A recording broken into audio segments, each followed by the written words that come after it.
합친 거예요.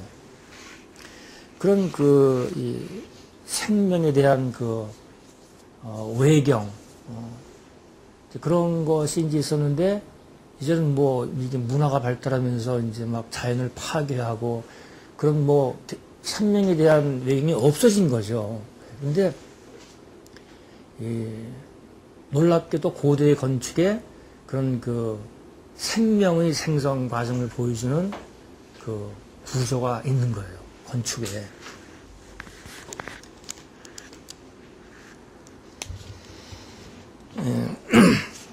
그래서 제가 이제 항상 말하지만은 미술사뿐만이 아니고 사상사라든지 모든 분야에서 꼭 알아야 될 것이 연화화생이라는 개념이죠.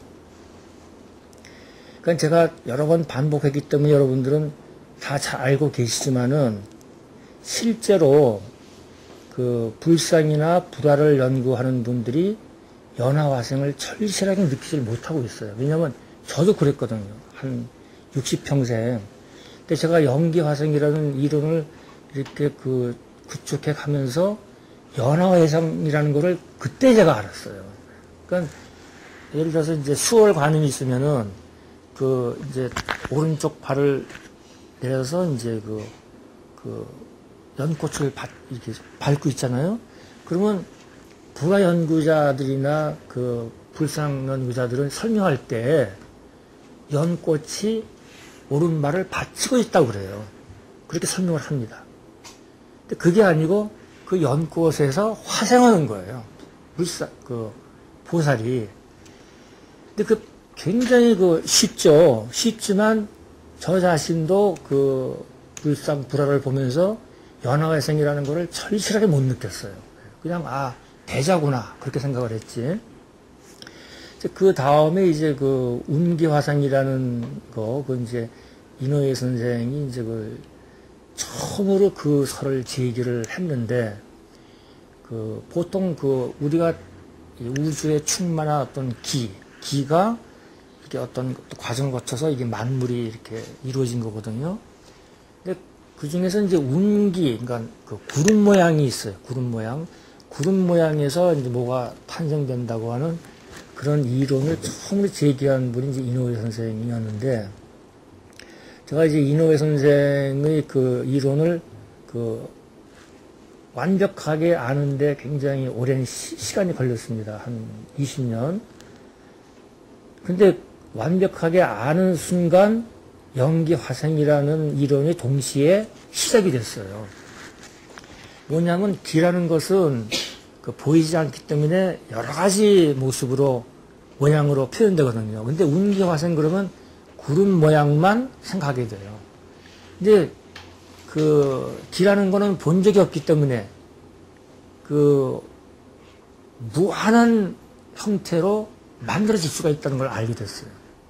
그래서 우리가 지금까지 뭔지 몰랐던 어떤 그런 모든 무늬가 연기화생 이론에 다 이제 들어오게 됩니다. 그래서 제가 모두 그런 것을 포용하기 때문에 제가 이제 건축도 이제 공부를 하게 된 거죠.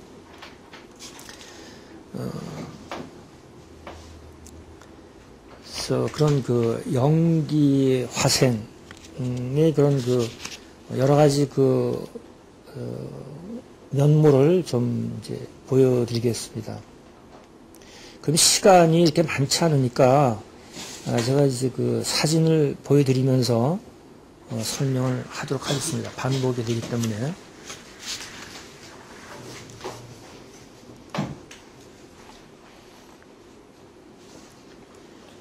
정렬보공은 가보신 분도 계시고, 안 가보신 분도 계실 텐데, 이게 정렬, 보공입니다. 지금 여기에 석가모니의 진신사리가 있죠. 그러니까 자장이 중국에, 그러니까 신라시대, 자장이 중국에 가서 이제 진신사를 가지고 와서 세 군데 그걸 나누죠. 그 중에 하나가 통도사의 금강계단입니다. 여기에 석가모니 진진사리가 있어요. 근데 이게 정렬보궁이라는 말이 있죠. 그러니까 이 전각은요, 네 군데 대방광전, 대웅전, 정렬보궁, 그 다음에 하나 뭐죠? 정렬보궁, 대웅전,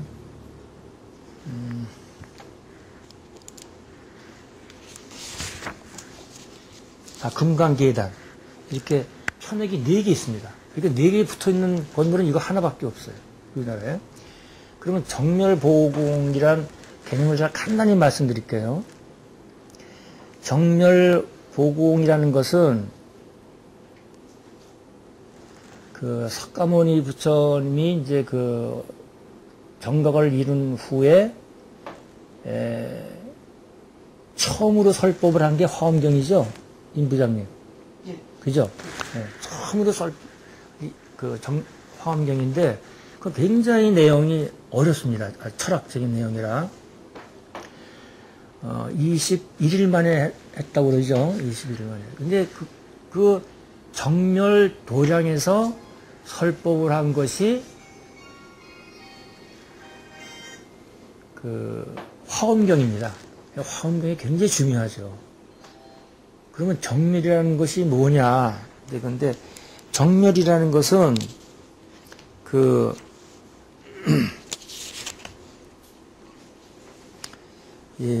불교에서 가장 그 이상적인 상태로 얘기하는 것이 이제 열반이거든요. 열반 적정 그러는데, 열반이라는 거는 그 촛불이 이렇게 있으면은 이걸 이제 뭔가 입김으로 훅 불어서 꺼요.